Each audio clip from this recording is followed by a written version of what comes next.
Salah satu mandat yang juga diberikan Presiden Jokowi ke Kementerian Pertahanan adalah soal pembangunan food estate atau lumbung pangan. Proyeknya kemudian gagal. Singkong yang dihasilkan tidak sesuai dengan harapan. Ada salah satu pejabat Kemenhan, Pak, yang menyebut mangkraknya program itu karena ketiadaan anggaran dan belum siapnya regulasi pembentukan badan yang diperlukan. Jadi sempat ada statement itu keluar dari anak buah Pak Prabowo. Pertanyaan saya kemudian, apakah memang ini tidak masuk dalam perencanaan sebelumnya? Karena kan bagaimanapun bencana lingkungan akibat pembukaan hutan itu tidak bisa dihindari. Pak Prabowo. Yang saya pelajari yaitu masalah birokrasi kita sering menurut saya kurang disiplin. Menurut Bapak program ini masih perlu dan layak diteruskan walaupun melihat berbagai konsekuensi yang kita temukan. Begini Bu, setiap proyek pembangunan pasti ada konsekuensinya. Yang jadi korban rakyat Pak. Yang jadi korban rakyat Pak.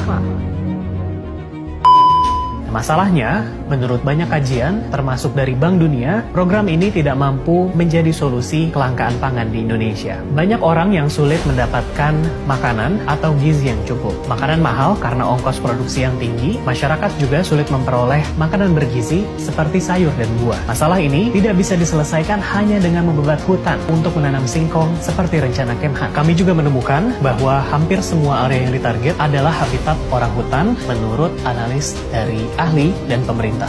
Lalu, siapa yang diuntungkan? Kami menemukan sebuah perusahaan tanpa rekam jejak yang jelas, Agrinas, yang memegang peran kunci dalam program lumbung pangan Kemhan ini. Siapa yang memimpin yayasan tersebut?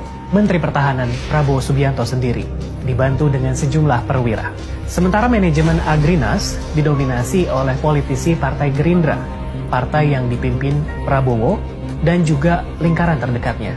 Di antaranya adalah 3 pemuda yang disebut Kesatria Jedi Prabowo yang membantu Prabowo dalam kampanye Pilpres kemarin. Menurut para ahli, ada konflik kepentingan ketika Menteri Pertahanan memiliki kendali atas sebuah perusahaan swasta. Perusahaannya mencoba meraup untung dalam program lumbung pangan yang diawasi oleh Kemhan sendiri.